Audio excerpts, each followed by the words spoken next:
ನಮಸ್ಕಾರ ಸ್ನೇಹಿತರೆ, ನಾನು ಹನುಮಂತ್ ಮಾಗೆ. ಸ್ನೇಹಿತರೆ, ದೃಶ್ಯವೊಂದನ್ನು ಗಮನಿಸ್ತಾ ಇದ್ದೀರಿ. 3 ಜನ ಪೊಲೀಸ್ ಅಧಿಕಾರಿಗಳು ಕೂತ್ಕೊಂಡಿದ್ದಾರೆ. ಅದರಲ್ಲೂ ಕೂಡ ನಗ್ತಾ ಕೂತ್ಕೊಂಡಿದ್ದಾರೆ. ನಗ್ತಾ ಕೂತ್ಕೊಂಡಿರೋ ವಿಚಾರ ತಪ್ಪು ಅಂತೇನು ನಾನು ಹೇಳ್ತಾ ಇಲ್ಲ. ಬದಲಿಗೆ ಸನ್ನಿವೇಶ ಏನಿದೆ, ಆ ಸಂದರ್ಭ ಏನಿದೆ, ಅದೆಲ್ಲವೂ ಕೂಡ ಅರಿವು ಇರಬೇಕಾಗುತ್ತೆ. ಮೈ ಮೇಲೆ ಕಾಕಿ ಇದೆ ಅಂದ ತಕ್ಷಣ ನಾವು ಹೇಗೆ ಬೇಕಾದರೂ ಇರಬಹುದು ಅನ್ನುವಂಥ ಬೇಜವಾಬ್ದಾರಿತನ ಇದ್ದರೆ ಬಹುತೇಕ ನಮ್ಮ ಸಮಾಜ ಎಲ್ಲಿ ಹೋಗಿಬಿಡುತ್ತೆ ಅನ್ನುವಂಥ ಪರಿಜ್ಞಾನವು ಈ ಅವಿವೇಕಿಗಳಿಗೆ ಇಲ್ಲ ಅಂತ ಕಾಣಿಸುತ್ತೆ. ಸ್ನೇಹಿತರೆ, ಒಂದು ಮಗು ಮೇಲೆ ಆಗಿದೆ. ಆ ಒಂದು ವಿಚಾರಕ್ಕೆ ಸಂಬಂಧಪಟ್ಟ ಹಾಗೆ ಸುದ್ದಿಗೋಷ್ಠಿಯನ್ನು ಕರೆದಿದ್ದಾರೆ ಅಥವಾ ಪ್ರೆಸ್ ಮೀಟ್ ಅನ್ನ ಕರೆದಿದ್ದಾರೆ. ಅಂತಹ ಸಂದರ್ಭದಲ್ಲಿ ಒಂದು ಉನ್ನತ ಅಧಿಕಾರದಲ್ಲಿ ಇರುವಂತಹ ಅಧಿಕಾರಿಗಳು ಈ ರೀತಿಯಾಗಿ ಒಂದು ಬೇಜವಾಬ್ದಾರಿತನದಿಂದ ನಗ್ತಾ ಕೂತಿರುವಂತಹ ದೃಶ್ಯ ಬಹುತೇಕ ಇಡೀ ದೇಶದಾದ್ಯಂತ ಸಂಚಲನವನ್ನು ಸೃಷ್ಟಿ ಮಾಡಿಬಿಟ್ಟಿದೆ.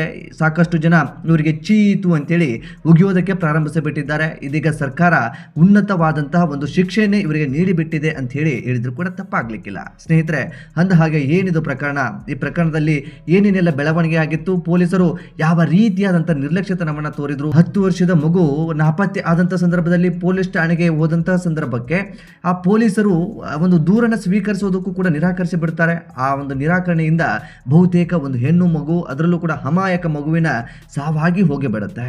ಈ ಒಂದು ದುರಂತವನ್ನು ಕುರಿತು ಒಂದಿಷ್ಟು ಮಾಹಿತಿಯನ್ನು ಗಮನಿಸ್ತಾ ಹೋಗೋಣ. ಸಾಧ್ಯವಾದರೆ ವಿಡಿಯೋನ ಕೊನೆವರೆಗೂ ನೋಡಿ. ನೀವೇನಾದರೂ ನಮ್ಮ ಚಾನಲ್ನ ಸಬ್ಸ್ಕ್ರೈಬ್ ಮಾಡಿಕೊಳ್ಳದೆ ವಿಡಿಯೋವನ್ನು ಗಮನಿಸ್ತಾ ಇದ್ರೆ ಈ ಕೂಡಲೇ ಸಬ್ಸ್ಕ್ರೈಬ್ ಮಾಡಿ ಹಾಗೂ ಬೆಲ್ ಐಕನ್ ಕೂಡ ಕ್ಲಿಕ್ ಮಾಡಿಕೊಳ್ಳಿ. ಸ್ನೇಹಿತರೆ, ಈ ಒಂದು ವಿಚಾರಕ್ಕೆ ಸಂಬಂಧಪಟ್ಟ ಹಾಗೆ ಸಂಪೂರ್ಣವಾದಂತಹ ಮಾಹಿತಿಯನ್ನ ಕಳೆದ ವಿಡಿಯೋದಲ್ಲಿ ನಾನು ನಿಮ್ಮೊಟ್ಟಿಗೆ ಹಂಚಿಕೊಂಡಿದ್ದೆ. ಈ ಸಂದರ್ಭದಲ್ಲಿ ಒಂದಿಷ್ಟು ಸಂಕ್ಷಿಪ್ತವಾಗಿ ಗಮನಿಸ್ತಾ ಹೋಗೋಣ ಏನಿದು ಪ್ರಕರಣ ಅಂತೇಳಿ. ಅದಾದ ಬಳಿಕ ಅದರ ಗಂಭೀರತೆ ಹೇಗಿರಬೇಕಿತ್ತು ಅನ್ನುವಂಥದ್ದನ್ನ ಕುರಿತು ನೀವೇ ನಿಮ್ಮ ಅನಿಸಿಕೆಯನ್ನು ಕಾಮೆಂಟ್ ಬಾಕ್ಸ್ ಅಲ್ಲಿ ಮೆನ್ಷನ್ ಮಾಡೋರಂತೆ. ಸ್ನೇಹಿತರೆ, ಈ ಒಂದು ದುರಂತ ತಮಿಳುನಾಡಿನಲ್ಲಿ ನಡೆದಿರುವಂತದ್ದು. ತಮಿಳುನಾಡಿನ ಸುಳೂರು ತಾಲೂಕಿನ ಪಲ್ಲಂಪಾಳಯಂ ನಿವಾಸಿಯಾದಂತಹ 5ನೇ ತರಗತಿ ಬಾಲಕಿ ಮೇ 21 ಗುರುವಾರ ಸಂಜೆ 5 ಗಂಟೆಗೆ ಮನೆಯಿಂದ ಹೊರಗಡೆ ಆಟವಾಡ್ತಾ ಇರ್ತಾಳೆ. ಹತ್ತಿರದ ದಿನಸಿ ಅಂಗಡಿಗೆ ಹೋಗಿ ಬರೋದಾಗಿ ತನ್ನ ತಾಯಿ ಆಕೆಯನ್ನ ಕಳಿಸಿಬಿಟ್ಟಿರ್ತಾರೆ. ಪೋಷಕರು ಆ ಒಂದು ಸಂದರ್ಭದಲ್ಲಿ ಆ ಮಗು ನಾಪತ್ತೆ ಆಗಿ ಬಿಡುತ್ತೆ.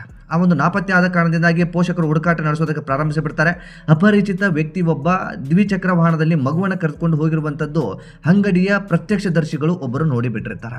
ಆ ಪ್ರತ್ಯಕ್ಷದರ್ಶಿ ನೋಡಿರುವಂತಹ ಸಾಕ್ಷಿಯ ಮೇಲೆ ರಾತ್ರಿ 10 ಗಂಟೆಗೆ ಸುಳೂರು ಪೊಲೀಸ್ ಠಾಣೆಗೆ ಅಧಿಕಾರಿಗಳಿಗೆ ದೂರನ್ನು ನೀಡೋದಕ್ಕೆ ಈ ಒಂದು ಕುಟುಂಬ ಹೋಗಿಬಿಡುತ್ತೆ. ಹುಡುಕಾಟ ಅಂತದೆಲ್ಲವನ್ನು ಕೂಡ ಮಾಡ್ತಾರೆ. ಆರಂಭದಲ್ಲಿ 5 ಗಂಟೆಯಲ್ಲಿ ಆ ಮಗು ಕಾಣೆಯಾಗಿರುತ್ತೆ. 5 ಗಂಟೆಯಿಂದ ರಾತ್ರಿ 10 ಗಂಟೆವರೆಗೂ ಎಲ್ಲೆಲ್ಲೆಲ್ಲ ಹುಡುಕಾಡೋದಕ್ಕಾಗುತ್ತೋ ಆ ಎಲ್ಲಾ ಪ್ರದೇಶಗಳಲ್ಲಿ ಹುಡುಕಾಟ ಮಾಡೋದಕ್ಕೆ ಮುಂದಾಗ್ತಾರೆ. ಆದ್ರೆ ಎಲ್ಲವೂ ಕೂಡ ಕೈ ಮೀರಿ ಹೋಗಿಬಿಡದೆ ಇನ್ನು ಬಹುತೇಕ ಆತಂಕ ಸೃಷ್ಟಿಯಾದಂತಹ ಸಂದರ್ಭದಲ್ಲಿ ಪೊಲೀಸ್ ಠಾಣೆಗೆ ದೂರು ಕೊಡೋದಕ್ಕೆ ಹೋಗ್ತಾರೆ. ಆ ಸಂದರ್ಭದಲ್ಲಿ ಪೊಲೀಸರು ದೂರನ್ನು ಸ್ವೀಕರಿಸೋದಿಲ್ಲ. ಕಾರಣ ಏನು ಅಂತಂದ್ರೆ 24 ಗಂಟೆ ಕಳೆದೋಗಿಲ್ಲ, 24 ಗಂಟೆ ಕಳೆದೋದ ಬಳಿಕ ಬನ್ನಿ, ಅಲ್ಲಿವರೆಗೂ ಇಲ್ಲೆಲ್ಲೋ ಇರ್ತಾಳೆ, ಆಟ ಆಡ್ತಿರ್ತಾಳೆ ಅಥವಾ ಇನ್ಯಾರೋ ಸಂಬಂಧಿಕರು ಕರ್ಕೊಂಡು ಹೋಗಿರ್ತಾರೆ, ಒಂದಿಷ್ಟು ಗಮನಿಸಿ ಅಂತ ಹೇಳಿಬಿಡ್ತಾರೆ. ಆ ಒಂದು ನಿರ್ಲಕ್ಷ್ಯತನದಿಂದಾನೇ ಬಹುತೇಕ ಕುಟುಂಬದವರು ಆ ಮಗುವನ್ನು ಕಳೆದುಕೊಳ್ಳುವಂತ ಸನ್ನಿವೇಶ ಎದುರಾಗಿ ಬಿಡುತ್ತೆ. ಇದ್ರೆ ನಿಮ್ಮೆಲ್ಲರಿಗೂ ಕೂಡ ಗೊತ್ತಿರಲಿ, ಸುಪ್ರೀಂ ಕೋರ್ಟ್ ಆದೇಶ ಕೂಡ ಇದೆ. ಯಾವುದೇ ಒಂದು ಈ ರೀತಿಯಾದಂತಹ ಅಪಹರಣದ ವಿಚಾರಕ್ಕೆ ಸಂಬಂಧಪಟ್ಟ ಹಾಗೆ ಏನಾದ್ರೂ ದೂರನ್ನ ಕೊಡೋದಕ್ಕೆ ಬಂದಂತ ಸಂದರ್ಭದಲ್ಲಿ 24 ಗಂಟೆ ಆಗ್ಲಿ 12 ಗಂಟೆ ಆಗ್ಲಿ ಯಾವುದು ಕೂಡ ಲೆಕ್ಕಕ್ಕಿಲ್ಲ. ಆ ಸಂದರ್ಭಕ್ಕೆ ದೂರು ಕೊಡೋದಕ್ಕೆ ಪೋಷಕರು ಖುದ್ದಾಗಿ ಬಂದಿದ್ದಾರೆ ಅಂತಂದ್ರೆ ಆ ಒಂದು ದೂರನ್ನ ಸ್ವೀಕರಿಸಬೇಕು ಅಂತ ಹೇಳಿ ಸುಪ್ರೀಂ ಕೋರ್ಟ್ ಆದೇಶ ಇದೆ. ಆ ಒಂದು ಆದೇಶವನ್ನು ಕೂಡ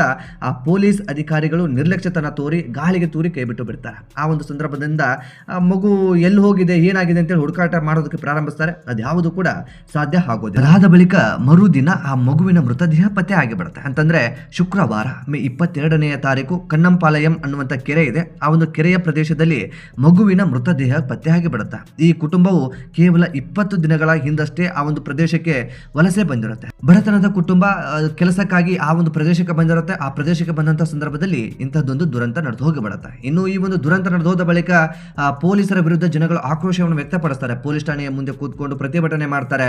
ನಿಮ್ಮಿಂದಾನೇ ಆಗಿದ್ದು, ನಿಮ್ಮ ನಿರ್ಲಕ್ಷ್ಯತನದಿಂದಾನೇ ಆಗಿದ್ದು ಅಂತ ಹೇಳಿ ಪ್ರತಿಭಟನೆ, ಹೋರಾಟ ಅಂತದೆಲ್ಲವನ್ನು ಕೂಡ ಮಾಡೋದಕ್ಕೆ ಮುಂದಾಗಿ ಬಿಡ್ತಾರೆ. ಅದಾದ ಬಳಿಕ ಪೊಲೀಸರು ಒಂಚೂರು ಎಚ್ಚೆತ್ಕೊಂಡು ದೂರನ್ನು ಕೂಡ ದಾಖಲಿಸಿಕೊಳ್ತಾರೆ. ದೂರನ್ನು ದಾಖಲಿಸಿಕೊಂಡು 5 ವಿಶೇಷ ತಂಡವನ್ನು ರಚನೆ ಮಾಡ್ತಾರೆ. 5 ವಿಶೇಷ ತಂಡ ರಚನೆ ಆದ ಬಳಿಕ ಸುಮಾರು 250ಕ್ಕೂ ಹೆಚ್ಚು CCTV ಕ್ಯಾಮೆರಾಗಳನ್ನ ಪರಿಶೀಲನೆ ಮಾಡ್ತಾರೆ. 24 ಗಂಟೆಯ ಒಳಗಾಗಿ ಆರೋಪಿಗಳನ್ನ ಪತ್ತೆ ಹಚ್ಚಿ ಬಿಡ್ತಾರೆ. ಆ ಒಂದು ಕಾರ್ತಿಕ್ ಮತ್ತು ಮೋಹನ್ ರಾಜ್ ಅಂತ ಹೇಳಿ ಈ ಇಬ್ಬರು ಆರೋಪಿಗಳು ಪತ್ತೆ ಆಗ್ತಾರೆ. ಒಬ್ಬ ಒಬ್ಬ ಆರೋಪಿ ತಪ್ಪಿಸ್ಕೊಳ್ಳೋದಕ್ಕೆ ಹೋದಂಥ ಸಂದರ್ಭದಲ್ಲಿ ಕೈ ಕಾಲುಗಳನ್ನು ಮುರಿದುಕೊಳ್ತಾನೆ. ಅದಾದ ಬಳಿಕ ಆ ವ್ಯಕ್ತಿ ಚಿಕಿತ್ಸೆಯನ್ನು ಪಡೆದುಕೊಳ್ಳೋದಕ್ಕೆ ಮುಂದಾಗಿದ್ದಾನೆ. ಈಗ ಒಂದು ಪೊಲೀಸರ ಅಧೀನದಲ್ಲಿ ಅಥವಾ ಪೊಲೀಸರ ಅಂಡರಲ್ಲಿ ಆ ವ್ಯಕ್ತಿಗೆ ಚಿಕಿತ್ಸೆಯು ಕೂಡ ನೀಡಲಾಗ್ತಾ ಇದೆ. ಅಸಲಿಗೆ ಈ ಒಂದು ಸಂದರ್ಭ ಆಗಿರುವಂಥದ್ದು. ಈ ವಿಚಾರವನ್ನ ಮಾಧ್ಯಮದ ಮುಂದೆ ನೀಡಬೇಕು ಅಂತೇಳಿ ಅಲ್ಲಿನ IGP ಅವರಾಗಿರ್ಬೋದು ಮತ್ತು IPS ಅಧಿಕಾರಿಗಳಾಗಿರ್ಬೋದು ಮಾಧ್ಯಮ ಗೋಷ್ಠಿಯನ್ನು ಕರೆದಿರ್ತಾರೆ. ಆ ಒಂದು ಮಾಧ್ಯಮ ಗೋಷ್ಠಿಯಲ್ಲಿ ಇವರು ತೋರ್ತಾ ಇರುವಂತಹ ಒಂದು ಬೇಜವಾಬ್ದಾರಿತನ ಅಥವಾ ಇವರು ತೋರ್ತಾ ಇರುವಂತಹ ಒಂದು ಅವಿವೇಕಿತನದಿಂದ ಬಹುತೇಕ ಜನರು ಆಕ್ರೋಶವನ್ನು ವ್ಯಕ್ತಪಡಿಸ್ತಾರೆ. ಈಗ ಅಲ್ಲಿನ CM ಕೂಡ ಅವರನ್ನು ಅಮಾನತು ಮಾಡಿದ್ದಾರೆ. ಅಂದ ಹಾಗೆ ಏನೇನೆಲ್ಲ ಆಯಿತು ಆ ಸಂದರ್ಭದಲ್ಲಿ ಅಥವಾ ಸುದ್ದಿಗೋಷ್ಠಿಯಲ್ಲಿ ಏನಾಯಿತು ಎಂಬುದನ್ನು ಗಮನಿಸ್ತಾ ಹೋಗೋಣ. ಕೊಯಮತ್ತೂರು ಜಿಲ್ಲೆಯ 10 ವರ್ಷದ ಬಾಲಕಿಯೊಬ್ಬಳನ್ನ ದುಷ್ಕರ್ಮಿಗಳು ಅಪಹರಿಸಿ ಅತ್ಯಂತ ಕ್ರೂರವಾಗಿ ಆಕೆಯನ್ನ ಬಳಸಿಕೊಂಡು ಕೊನೆಗೆ ಆಕೆಯ ಉಸಿರನ್ನ ನಿಲ್ಲಿಸಿಬಿಟ್ಟಿದ್ದಾರೆ. ಈ ಘಟನೆ ತಮಿಳುನಾಡಿನಲ್ಲಿ ಭಾರಿ ಆಕ್ರೋಶಕ್ಕೆ ಕಾರಣವಾಗಿತ್ತು. ಮುಖ್ಯಮಂತ್ರಿ ವಿಜಯ್ ಅವರ ಕಟ್ಟುನಿಟ್ಟಿನ ಆದೇಶದ ಮೇರೆಗೆ ಪೊಲೀಸರು ಕಾರ್ಯಾಚರಣೆ ನಡೆಸಿ ಇಬ್ಬರು ಆರೋಪಿಗಳನ್ನು ಕೂಡ ಬಂಧಿಸಿದ್ರು. ಇದರ ಬೆನ್ನಲ್ಲೇ ಪ್ರಕರಣದ ವಿವರವನ್ನ ಮಾಧ್ಯಮಗಳಿಗೆ ತಿಳಿಸಲು ಒಬ್ಬರು ಮಹಿಳಾ IG ಅಧಿಕಾರಿ ಹಾಗೂ ಇಬ್ಬರು IPS ಅಧಿಕಾರಿಗಳು ಜಂಟಿ ಪತ್ರಿಕಾಗೋಷ್ಠಿ ಕರೆದಿರ್ತಾರೆ. ಆದರೆ ಸುದ್ದಿಗೋಷ್ಠಿ ಆರಂಭವಾಗುವ ಮುನ್ನ ಈ ಮೂವರು ಅಧಿಕಾರಿಗಳು ಅತ್ಯಂತ ಬೇಜವಾಬ್ದಾರಿಯಿಂದ ಒಬ್ಬರಿಗೊಬ್ಬರು ಜೋಕ್ ಮಾಡಿಕೊಂಡು ನಗತಾ ಕಾಲೆಳೆಯುತ್ತಾ ಒಂದು ಕಾಲಹರಣ ಮಾಡ್ತಾ ಇರುವಂತಹ ದೃಶ್ಯ. ವಿಶೇಷವಾಗಿ ಆ ಮಹಿಳಾ IG ಅಧಿಕಾರಿ ಸಂತ್ರಸ್ತೆಯ ನೋವನ್ನು ಮರೆತು ನಗುತ್ತಾ ಮುಖದ ಮೇಲೆ ಯಾವುದೇ ಗಂಭೀರತೆ ಇಲ್ಲದೆ ವರ್ತಿಸ್ತಾ ಇರುವಂತದ್ದು.